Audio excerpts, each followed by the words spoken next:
가리키려던 순간 창밖에서 굉음이 들렸습니다. 건물이 흔들렸어요. 전등이 깜빡이더니 꺼졌죠. 그날 밤 역사가 바뀌었습니다. 트럼프 미국 대통령이 1월 4일 새벽 발표했어요. 우리는 마두로를 체포해 국외로 이송했다. 단 한 문장이었죠. 구체적인 내용은 없었습니다. 어디로 데려갔는지, 어떤 방식으로 잡았는지, 누가 작전을 수행했는지 전부 기밀이었어요. 한 나라의 대통령이 자국 영토에서 외국 군대에 끌려간 겁니다. 카라카스 시내 곳곳에서 주민들이 목격했어요. 익명을 요구한 시민은 이렇게 말했습니다. 하늘이 주황빛으로 물들었어요. 파름이 3번 들렸죠. 그리고 갑자기 모든 불이 꺼졌습니다. 휴대폰도 안 터졌고 다음날 아침 베네수엘라는 조용했습니다. 너무 조용했죠? 거리엔 사람이 없었어요. 상점 셔터가 내려가 있었고요. 경찰도 군인도 보이지 않았습니다. 우리는 뉴스를 통해 봤어요. 전쟁 같은 장면들을 말이죠. 그런데 미국은 이걸 전쟁이라 부르지 않았습니다. 법집행이라고 했죠. 왜 그랬을까요? 2020년 3월 미국 법무부가 마두로를 기소했습니다. 나르코 테러리즘, 마약 밀매 혐의였어요. 하지만 6년을 기다렸다가 지금 움직였죠. 에너지 정책 전문가들은 이렇게 분석합니다. 정부는 마약입니다. 하지만 베네수엘라엔 석유가 있어. 세계 최대 매장량이죠. 그게 진짜 이유일 겁니다. 보셨습니까? 미국이 원한 건 범죄자를 잡는 것일까요? 석유를 확보하는 것일까요? 아니면 정권을 교체하는 것일까요? 여기서 중요한 팩트 하나가 있습니다. 이 작전은 갑자기 터진 게 아니었어요. 몇 달간의 치밀한 준비가 있었죠. 지금부터 하나씩 뜯어보겠습니다. 밤사이 일어난 일의 진짜 정체를요. 1월 4일 새벽 3시 12분 트럼프 대통령이 성명을 발표했어요. 우리는 니콜라스 마두로와 그의 부인 실리아 플로레스를 체포했습니다. 이들은 현재 미국 관할 하에 있습니다. 어디로 데려갔는지는 밝히지 않았죠. 쿠바라는 추측도 있었고요. 괌이라는 얘기도 나왔습니다. 군사 전문가들의 분석은 이렇습니다. 특수부대가 투입됐을 겁니다. 하지만 정확한 위치 정보 없이는 불가능해요. 누군가 내부에서 협조했다는 뜻이죠. 카라카스 곳곳에서 폭발음이 들렸어요. 주민들이 영상을 찍어 올렸죠. 하늘이 붉게 타올랐습니다. 건물 몇 개가 무너졌어요. 전기가 나갔고요. 그런데 이상한 점이 있었습니다. 로이터 통신이 확인한 바에 따르면 베네수엘라 국영 석유회사 PDVA의 주요 시설은 피해가 없었습니다. 정유 공장도 멀쩡했어요. 생산 설비도 그대로였죠. 항구 나과이라만 일부 피해를 입었다고 보도됐습니다. 왜 핵심 인프라는 건드리지 않았을까요? 석유 산업 분석가들은 이렇게 봅니다. 파괴가 목적이 아니었어요. 제거가 목적이었죠. 석유는 나중에 필요하니까 그대로 둔 겁니다. 여기서 핵심 질문이 나옵니다. 이건 전쟁이었나요? 아니면 체포작전이었나요? 미국 입장에선 법집행이었습니다. 2020년 3월 26일 미국 법무부가 마두로를 나르코 테러리즘 혐의로 기소했거든요. 콜롬비아 반군 FARC와 공모해 코카인을 미국으로 밀반입했다는 내용이었어요. 공식 문서에 있는 내용입니다. 국제법학자들은 의문을 제기합니다. 기소는 2020년이었어요. 근데 왜 6년을 기다렸다가 지금 움직였을까요? 타이밍이 수상합니다. 타이밍을 보면 더 명확해집니다. 2025년 12월부터 미국의 압박이 거세졌어요. 로이터 통신 보도에 따르면 미국이 베네수엘라산 원유를 실은 유조선 출입을 봉쇄했습니다. 원유 화물을 압류하기도 했죠. 해운사들이 베네수엘라 항구를 기피하기 시작했어요. 결과가 어땠을까요? 로이터가 입수한 자료에 따르면 베네수엘라의 석유 수출량이 11월 대비 절반 수준으로 떨어졌습니다. 12월 한 달 동안이요?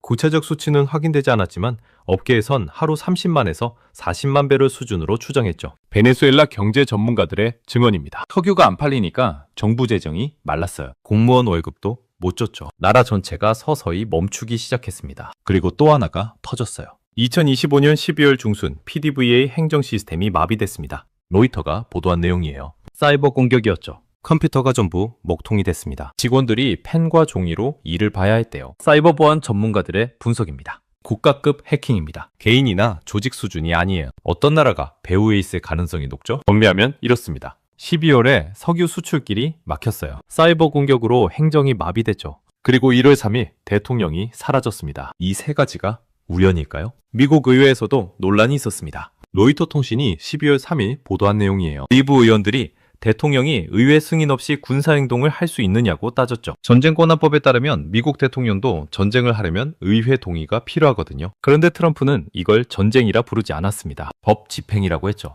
법률 전문가들의 견해입니다. 회색지대예요. 전쟁처럼 보이지만 법집행으로 포장되죠. 법적 논란이 계속될 겁니다. 보셨습니까? 대통령을 제거하는 데 걸린 시간보다 준비 기간이 훨씬 더 길었습니다. 수출을 조이고 시스템을 마비시키고 그 다음에 타격을 가했죠. 이건 단순한 범죄자 체포가 아닙니다. 그럼 진짜 이유는 뭘까요? 분분 뒤에 감춰진 진짜 목표가 있었습니다. 2025년 8월 15일 미국 국무부가 공식 발표했어요. 니콜라스 마두로에 대한 현상금을 5천만 달러로 상향 조정합니다. 이전까지 1,500만 달러였는데 3배 넘게 올린 겁니다. 전 세계 어디서든 마두로를 체포해 미국에 인도하면 주겠다는 돈이었죠. 왜 이렇게까지 했을까요? 미국 정책 분석가들은 이렇게 봅니다. 현상금을 많이 건다는 건 정말 잡고 싶다는 뜻이에요. 마약 때문만이라면 이 정도 금액은 과합니다. 증거를 정리해 보겠습니다. 미국 법무부가 2020년 마두로를 기소한 혐의는 나르코 테러리즘이었어요. 콜롬비아 무장단체 파르크와 공모해 코카인 20톤 이상을 미국으로 밀반입했다는 내용이었죠. 미국 국무부 공식 자료에 기록돼 있습니다. 마약 간속 전문가들의 의견입니다. 베네수엘라가 마약 병유지였던 건 사실이에요. 하지만 대통령이 직접 관여했다는 물증은 명확하지 않죠. 정황 증거가 대부분입니다. 그럼 왜 미국은 이 카드를 계속 밀어붙였을까요? 답은 지하 3,000m에 있습니다. 베네수엘라는 세계 최대 원유 매장국이에요. 확인 매장량이 약 3천억 배럴로 추정됩니다. 사우디아라비아보다 많죠. 하지만 마두로 정권은 미국과 적대적이었어요. 에너지 지정학 전문가들의 분석입니다. 베네수엘라 석유를 미국이 통제할 수 없었어요. 마두로가 러시아, 중국과 손잡았거든요. 이게 미국 입장에선 전략적 위협이었죠. 숫자로 보면 더 명확합니다. 2019년 미국이 베네수엘라산 원유 수입을 전면 금지했어요. 유럽도 뒤따랐죠. 그 결과 베네수엘라의 하루 석유 생산량이 급감했다는 업계 추정이 있습니다. 원성기 대비 4분의 1 수준까지요. 그럼 베네수엘라는 어떻게 버텼을까요? 중국과 러시아가 구매자가 됐습니다. 할인된 가격이었지만 팔 곳은 있었죠. 대신 빚으로 쌓였어요. 일부 보도에선 베네수엘라가 중국에 진 빚이 수백억 달러에 달한다고 추정했습니다. 국제관계 전문가들의 견해입니다. 미국은 베네수엘라 석유가 중국과 러시아로 흘러가는 걸 원치 않았어요. 지정학적으로 불리하니까요. 그래서 압박을 계속 강화한 겁니다. 겉으론 마약, 속으론 석유, 더 깊이 들어가면 권력 게임이었습니다. 2025년 11월부터 압박이 본격화됐어요. 로이터 통신이 11월 22일 보도한 내용입니다. 미국이 베네수엘라 작전의 새로운 국면을 시작한다고 했죠. 구체적 내용은 밝히지 않았지만 해상 봉쇄가 강화됐습니다. 어떻게 진행됐을까요?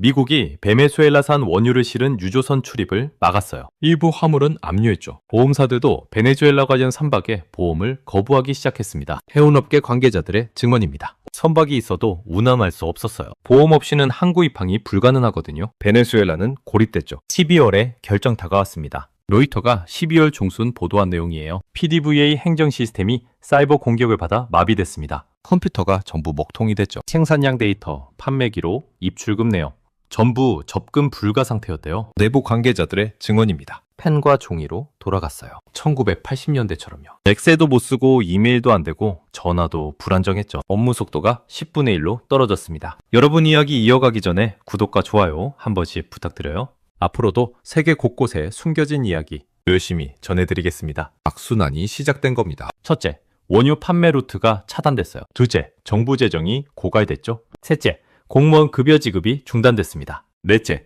행정 서비스가 마비됐어요. 다섯째, 치안이 무너지기 시작했죠. 경제 전문가들의 분석입니다. 베네수엘라는 석유 의존 경제에 석유를 못 팔면 정부도, 군대도, 경찰도 돈이 없죠. 국가 기능이 정지됩니다. 그래서 1월 3일이었던 겁니다. 마두로는 재정도 없고 시스템도 없고 지지 세력도 약해진 상태였어요. 미국은 그 순간을 선택한 거죠. 보셨습니까?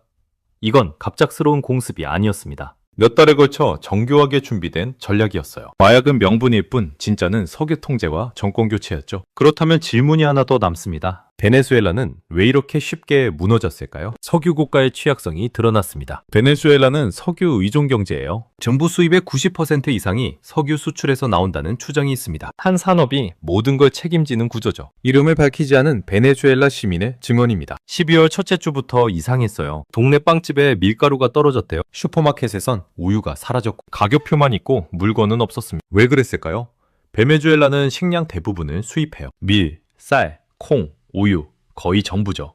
석유 수출 대금으로 사오는 겁니다. 수출이 막히니까 돈이 없었어요. 돈이 없으니까 물건을 못 들여왔고요. 경제학자들의 설명입니다. 석유 의존 국가의 딜레마예요. 석유만 팔다 보니 농업도 제조업도 발달하지 못했죠. 베네수엘라는 빵조차 수입해야 하는 나라입니다. 우리나라로 비유하면 이렇습니다. 갑자기 반도체를 못 파는 거예요. 수출길이 전부 막힌 거죠. 돈이 안 들어오니까 식량도 못 사고 공무원 월급도 못 줘요. 나라가 서서히 멈추는 겁니다. 로이터 통신 보도에 따르면 2025년 12월 베네수엘라의 원유 수출이 급감했습니다. 정확한 수치는 정부가 공개하지 않았지만 업계에선 11월 대비 절반 수준으로 추정했죠. 석유 운송 전문가들의 증언입니다. 유조선이 오지 않았어요. 보험사들이 보험을 거부했거든요. 항구에 원유만 쌓였습니다. 계단식으로 무너졌어요. 1단계 수출이 막힙니다.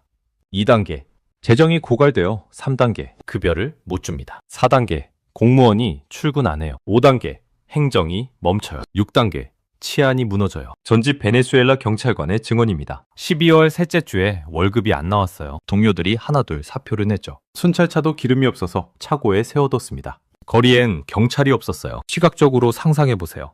카라카스 시내 한 슈퍼마켓. 진열대에 가격표만 있고 물건이 없어요. 냉장고는 꺼져 있죠. 주인은 앉아서 멍하니 천장만 쳐다봅니다. 손님은 없어요. 들어왔다가 그냥 나가거든요. 사이버 공격도 치명타였습니다. 로이터가 보도한 내용이에요. 12월 중순 PDVA 행정 시스템 전체가 마비됐습니다. IT 전문가들의 분석입니다. 석유회사는 컴퓨터 없이 못 돌아가요. 생산량, 재고, 판매, 입출금 전부 전산이거든요. 이게 멈추면 손발이 묶입니다. PDVA 직원 출신의 증언입니다. 엑셀 파일을 못 열었어요. 이메일도 안 됐죠. 전화도 불안정했고요. 생산량을 칠판에 분필로 적었습니다. 1990년대로 돌아간 기분이었어요. 12월 넷째 주 시민들의 삶이 무너지기 시작했어요. 현지 주부의 증언입니다. 전기가 하루에 서너 번 나갔어요. 냉장고가 소용없었죠. 고기는 다 상했고 우유는 버려야 했어요. 아이들 밥을 못 챙겼습니다. 왜 전기가 나갔을까요?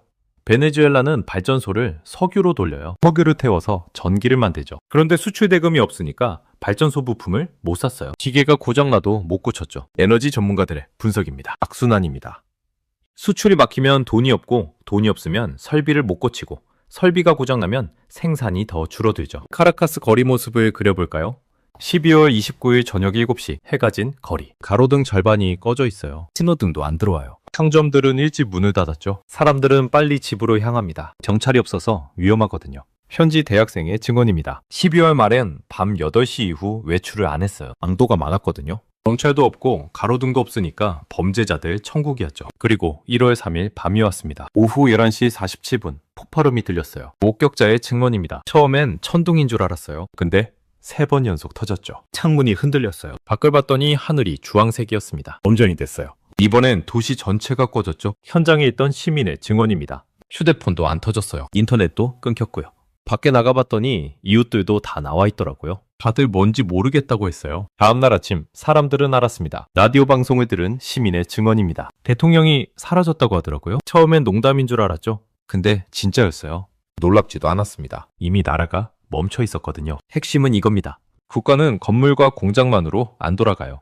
돈이 흘러야 하고 시스템이 작동해야 하고 사람들이 믿어야 해요. 3개 중 하나라도 끊기면 나라가 서요. 베네수엘라는 3개 다 끊겼습니다. 수출로 돈줄이 끊겼고 사이버 공격으로 시스템이 끊겼고 급여 중단으로 신뢰가 끊겼어요. 보셨습니까?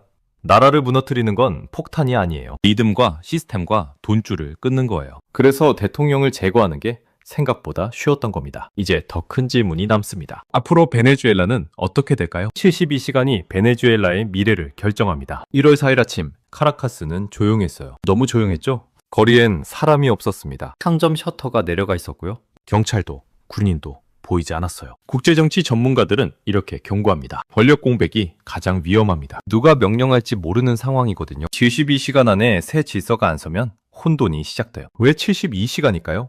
군부가 결정하는 시간이거든요. 마두로를 따를지 새 정권에 따를지 아니면 제3의 길을 갈지요. 베네수엘라 군 출신 분석가의 증언입니다. 분대는 관성으로 72시간은 버팁니다. 기존 명령대로 움직이죠. 하지만 3일이 지나면 새 명령이 필요해요. 첫 번째 시나리오, 분열입니다. 군부가 쪼개져요. 육군은 A장군, 해군은 B제도, 공군은 C장군 편으로 나뉩니다. 서로 정통성을 주장하죠. 총격전이 벌어져요. 분쟁 연구가들은 이렇게 경고합니다. 군이 분열되면 내전입니다. 카다피가 사라진 리비아를 보세요. 2011년부터 지금까지 13년째 혼란이죠. 구체적으로 상상해 볼까요? 카라카스 동쪽은 A장군 세력, 서쪽은 B장군 세력이에요. 도시 중앙에 검문소가 생깁니다. 총을 든 군인들이 양쪽에 서 있어요. 시민들은 갇혀요. 동쪽에서 서쪽으로 못 가거든요. 밤엔 총소리가 들립니다. 두 번째 시나리오, 협상입니다. 군부 최고위층이 미국과 거래해요. 마두로는 보냈으니 우리는 건드리지 말아주세요. 대신 안정은 우리가 보장하겠습니다라고요. 외교 전문가들의 분석입니다. 가능성이 높아요. 군부는 권력을 지키고 싶고 미국은 혼란을 원치 않거든요. 이해관계가 맞아떨어질 수 있죠. 뭘 주고받을까요? 석유예요. 미국은 베네수엘라 석유 생산 재개를 원합니다. 군부는 제재 해제와 면책을 원하죠. 에너지 정책 전문가들은 이렇게 봅니다. 거래가 성립되면 과도 정부가 서요. 군부가 배후에 있고 민간인이 앞에 나서는 형태죠. 세 번째 시나리오, 빠른 전환입니다. 군부가 협조하고 야당이 들어오고 미국이 지원해요. 새 정부가 빠르게 서죠. 치안부터 잡고 전기부터 복구하고 식량부터 들여옵니다. 경제재건 전문가들의 설명입니다. 속도가 생명이에요. 2주 안에 전기와 물을 돌려야 해요. 한 달 안에 슈퍼마켓에 빵이 들어와야 하고요. 그래야 시민들이 새 정부를 믿습니다. 72시간 체크리스트를 봅시다. 첫째, 군 최고위가 성명을 냈나요? 누구 편인지 밝혔나요? 둘째, 수도 치안이 유지되나요? 밤에 총소리가 들리나요? 셋째, 항구가 열렸나요? 유조선이 들어오기 시작했나요? 베네수엘라 항만 전문가들은 이렇게 말합니다. 항구가 여는 게 신호예요. 보험사가 보험을 들어주면 배가 와요. 그럼 물건이 들어오죠. 그게 안정의 첫 신호입니다. 2주 체크리스트도 있어요. 첫째, 전기가 24시간 들어오나요? 둘째, 슈퍼마켓에 빵과 우유가 있나요?